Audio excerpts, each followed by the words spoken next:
بسم اللہ الرحمن الرحیم۔ دن رات میں اپنے گھر کے خواب دیکھا کرتی تھی۔ جب چھوٹی سی تھی، والد صاحب نے قرض سے تنگ آ کر اپنا گھر بیچ دیا تھا۔ امی کو یہ بتایا تھا کہ اگر گھر نہ بیچا تو قرض خواہ ان کو قتل کر دیں گے۔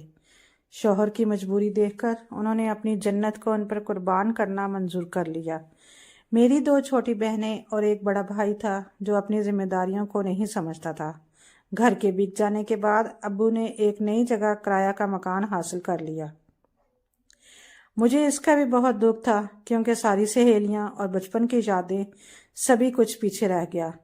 ہم نے نئے محلے میں نئے لوگوں کے بیچ رہنا شروع کر دیا۔ آہستہ آہستہ دل بھی لگ گیا، ارد گرد کے لوگوں سے جان پہچان بھی بڑھ گئی۔ پھر ایک دن میں نے امی ابو کو شدت سے جھگڑتے دیکھا۔ امی کو علم ہو گیا تھا کہ ابو کو جوئے کی لت لگ چکی ہے۔ انہوں نے ذاتی مکان دراصل جوئے میں ہار دیا تھا۔ ان کے لڑائی جھگڑے بڑھنے لگے۔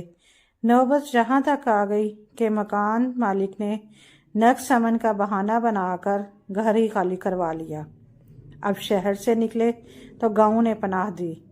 ایک بار پھر ہم کو دھچکا لگا۔ پھر سے وہی حالات، نیا محلہ، نئے لوگ، سکول چھوٹ گیا۔ دیہاتی ماحول میں خود کو سمونا بہت مشکل تھا۔ ایک دن امی نے گلی کی دکان سے سودا لینے کو مجھے بھیجا۔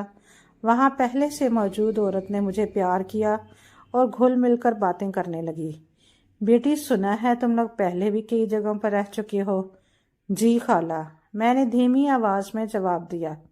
ہم پہلے ساتھ والے شہر میں رہتے تھے، اب یہاں آگے ہیں۔ پوچھنے لگی، شہر میں کہاں گھر تھا؟ دکاندار عورت کے کان کھڑے ہو گئے۔ پوچھنے لگی، بچی پہلے بھی کہیں رہتے تھے؟ وہاں سے کیوں ادھر آئے؟ پھر یہاں کیوں آ گئے؟ لوگ تو گاؤں سے شہر جاتے ہیں اور جہاں آپ لوگوں کو دیکھو الٹے پاس بریلی کے مانند تم لوگ شہر سے گاؤں آ گئے۔ ارے بہن، خدا جانے یہ کس کماش کے لوگ ہیں اور پہلے کہاں کہاں رہ کر آئے ہیں۔ سنا ہے کہ پہلے جہاں رہتے تھے وہاں کے لوگوں نے لڑائی جھگڑے دیکھ کر ان کو نکال دیا تھا۔ اب دیکھو ادھر یہ لوگ کیا کرتے ہیں۔ عورت کی بات سن کر دکان والی خاتون نے طنزیہ کہا، بہن جی آپ تو دوسری گلی میں رہتے ہیں، ہمارے تو سر پر ہیں۔ یہ پتہ نہیں تو اب ہم کو بعد میں چلے گا جب یہ لوگ جھگڑیں گے اور ایک دوسرے کا سر پھاڑیں گے۔ میرا دل ان عورتوں کی بات سن کر بہت دکھا اور میں سودا خریدے بغیر ہی واپس لوٹ آئی۔ امی نے پوچھا، تم نے سودا کیوں نہیں لیا؟ امی، دکان پر بہت رش تھا، میں نے بہانہ کر دیا اور کمرے میں آ کر خوب روئی۔ اس معاملے میں میرا تو کوئی قصور نہیں تھا، پھر بھی میرے ننھے سے دل کو لوگوں کی ایسی باتوں سے ٹھیس پہنچتی تھی۔ نئے ماحول میں آ کر والد صاحب کے رویے میں کوئی فرق نہیں آیا۔ جو کچھ کما کر لاتے جوئے اور نشے میں اڑا دیتے۔ امی نے گھر میں 2-4 بکریاں اور مرغیاں وغیرہ پال لی تھیں۔ اس کے علاوہ چلچلاتی دھوپ میں جا کر کھیتوں میں مزدوری کرتی، تب کہیں جا کر گھر کا گزارا چلتا تھا۔ گاؤں کا ماحول عموماً نوعمر لڑکیوں کے لیے خطرناک ہو جاتا ہے اگر باپ جوا کھیلتا اور نشہ کرتا ہو۔ لامحالہ میرا بھائی ابرار بھی گاؤں کے آوارہ منش لڑکوں کا ساتھی بن گیا جن کو تعلیم سے کوئی دلچسپی نہ تھی۔ مرغ لڑانا، کبوتر بازی، بٹیر پالنا اور آوارہ پھرنا ان کے مشاغل میں شامل تھا۔ وہ کوئی کام نہ کرتا۔ امی گاؤں کے نمبردار کے پاس جا کر منت سماجت کرتی۔ ان کی سفارش سے کوئی چھوٹا موٹا کام بھی مل جاتا تو ابرار اوباش دوستوں کو گھر لے آتا۔ تب ماں تو کھیتوں میں مزدوری کرنے چلی جاتی، میں اور فروہ گھر پر ہوتی۔ بھائی کے دوست اچھی کمائش کے لوگ نہ تھے۔ میں ابرار کو کہتی تھی، تمہاری 2 بہنیں اکیلی گھر پر ہوتی ہیں، تم ان لوفر قسم کے لڑکوں کو گھر کے اندر مت لایا کرو۔ لیکن وہ میری بات کو اہمیت نہ دیتا، بلکہ اس کے کان پر جوں تک نہ رنگتی۔ وقت گزرتا گیا، حالات جوں کے توں ہی رہے۔ امی کے ساتھ مل کر بالآخر میں بھی مزدوری کو نکلنے لگی۔ ایک دن جب کہ میں گھر پر تھی، ایک شخص نے ہمارا دروازہ بجایا اور میری امی کا پوچھا۔ بتایا کہ وہ تو کھیتوں میں سبزیوں سے جڑی بوٹیاں نکالنے گئی ہیں۔ آنے والے نے کہا، بیٹی ماں کو جلدی خبر کر دو کہ الیاس نے جوئے میں بیٹی کو ہار دیا ہے۔ یہ کہہ کر وہ چلا گیا۔ الیاس میرے ابو کا نام تھا۔ یہ شاید کوئی ہمارا خیر خواہ تھا جو بر وقت میری ماں کو خبردار کرنے آیا تھا۔ ہماری پھپھی اسی گاؤں میں رہتی تھی۔ میں دوڑی ہوئی ان کے پاس گئی اور خبر دی کہ ایک اجنبی ایسا کہہ کر گیا ہے۔ تبھی پھپھو بھاگی بھاگی کھیتوں میں امی کے پاس پہنچی اور پھر ان دونوں نے ہم بہنوں کو پھپھو کے گھر پہنچا دیا۔ پھپھو کا بیٹا عدنان پولیو کا مریض تھا اور لنگڑا کر چلتا تھا، جبکہ میں ہر لحاظ سے خوبصورت تھی۔ عدنان کی کریانہ کی دکان تھی اور وہ بحسن خوبی اپنی دکان چلا رہا تھا۔ پھپھو نے مجھے سمجھایا کہ بیٹی عزت سے بڑھ کر کوئی چیز نہیں، عدنان سے نکاح کر دیتی ہوں تاکہ تیرا جواری باپ تجھے کھینچ کر نہ لے جا سکے۔ میں نے بھی یہی مناسب سمجھا۔ ہمارا پھپھو کے سوا آج کوئی ہمدرد نہیں ہے۔ امی کی مالی مدد بھی وہی کرتی تھی۔ ہم بیمار ہوتے دوڑی آتی، علاج کراتی۔ ایسی انسان دوست کو ٹھکرانا غلطی ہوگی۔ میں نے ان کے پولیو کے مریض بیٹے کی بیوی بن جانا قبول کر لیا تاکہ میری ماں اور چھوٹی بہن کو پناہ مل جائے۔ میں نے قربانی دی تو میری زندگی میں خوشیاں آ گئیں۔ عدنان مجھ سے محبت کرتے اور میرا خیال رکھتے تھے۔ پھپھی بھی مجھے پھولوں کی طرح رکھتی تھی۔ امی اور چھوٹی بہن واپس لوٹ گئیں اور میں اپنے شوہر کی محفوظ پناہ گاہ میں آ گئی۔ چاہیے تو یہ تھا کہ میری ماں شکر گزار ہوتی کہ مجھے پھپھو نے جواریوں کے ہاتھ میں جانے سے بچا لیا تھا،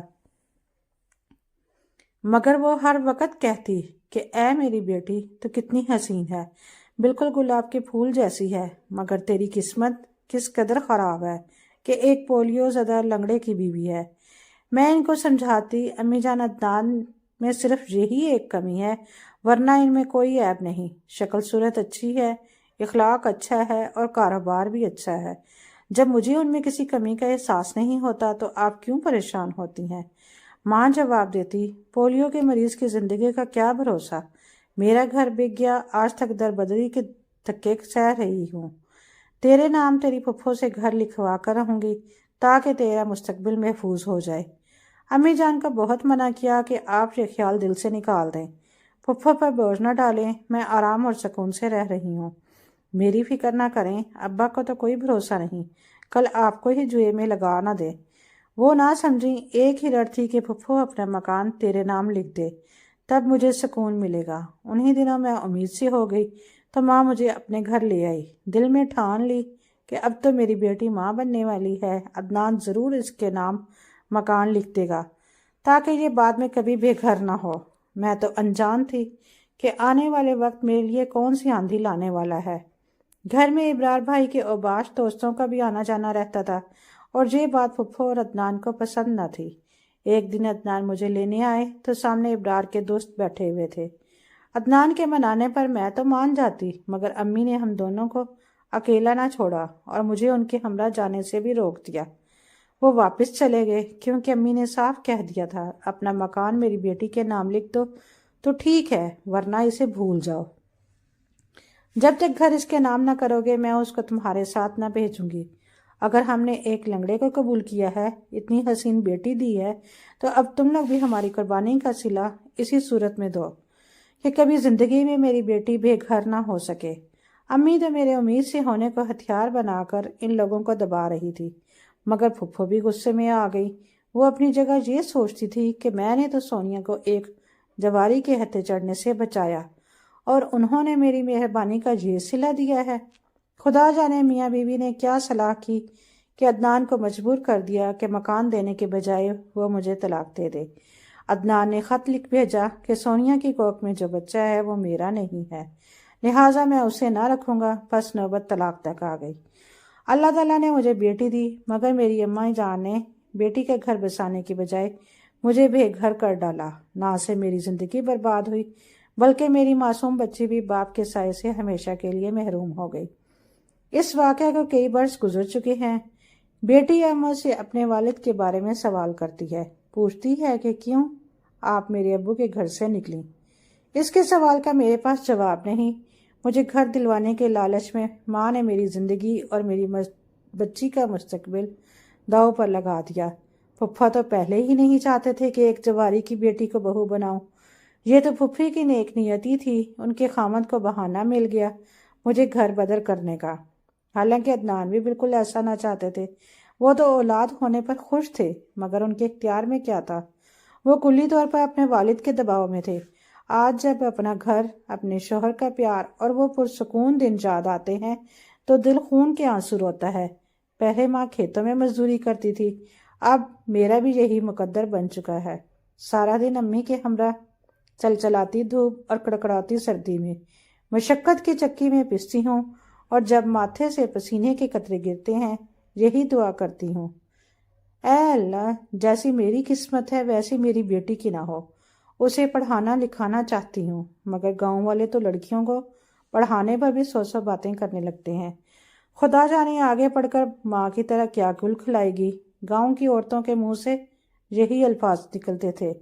لوگ مجھے مورد الزام ٹھہراتے کہ مکان لکھوانے کے لالچ میں طلاق لی، مگر میں کس کو الزام دوں؟ اپنی ماں کو جس نے گھر کا مطالبہ کیا، یا اس باپ کو جس نے سب کو جوئے میں اڑا دیا، یا اس بھائی کو کہ جس کے دوستوں کی وجہ سے میرا آنچل داغدار ہوا؟ اصل مسئلہ یہ ہے کہ میرا قصور یہ تھا کہ میں غریب گھر میں پیدا ہوئی، اور غربت سے بڑھ کر اس دنیا میں کوئی عذاب نہیں۔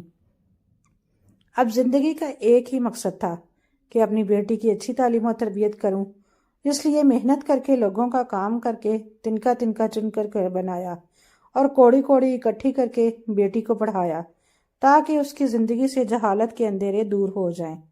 آج میری بیٹی نے BA پاس کر لیا ہے۔ سچ ہے، تپتی زمین پر چلنے سے پاؤں نہیں جلتے، بلکہ انسان کندن بن جاتا ہے۔ سونیا بھی کندن بن چکی ہے، حالات سے ہاری نہیں بلکہ حالات کا ڈٹ کر مقابلہ کیا اور بیٹی کا مستقبل سدھارا، مگر میری اپنی زندگی تو کوئی نہیں سدھار پایا۔ والدین کے جھگڑوں سے اولاد کا ذہن تباہ ہو جاتا ہے۔ میری ماں باپ کا کیا نقصان ہوا؟ نقصان تو میرا میری بہن اور بھائی کا ہوا۔ چھوٹی بہن ذہنی مریض ہے اور بھائی نشے کی بھینٹ چڑھ گیا۔ اے کاش بیٹیوں کے باپ جوا کھیلنے سے قبل سوچ لیں کہ ان کی اولاد کہیں اس جوئے کی عادت کی بھینٹ نہ چڑھ جائے۔ آج میری بچی ختیجہ تعلیم یافتہ ہے، خدا اس کے لیے اچھے گھرانے سے رشتہ بھی